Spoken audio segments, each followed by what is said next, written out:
আসসালামু আলাইকুম। মুই এখন খাড়াই আছো ভাত গ্রামের মোড়।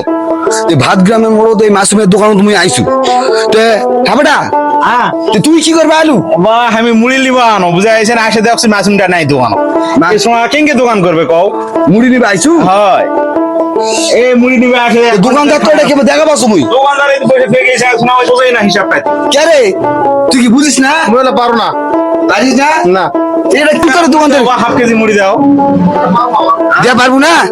তুই দোকান কি করে বসে আছিস?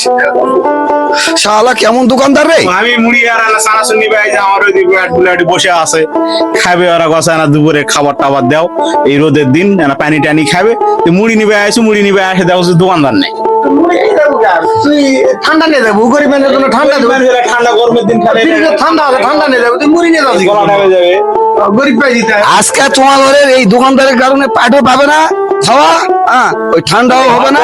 তো যাক, ওই 100টা দোকান হবে 90টা দোকানই বন্ধ এই একটা পার্সের দোকান খোলা আছে ওই পার্সের দোকান কি তোমার ঘরে ভালো লাগে? যাক, তো মুই কিন্তু আজকে ভিডিওটা করবো। যদি তোমার ঘরে ভিডিওটা ভালো লাগে তাহলে তোরা কিন্তু অবশ্যই শেয়ার করে দিবেন, বুঝতে পাইছিস?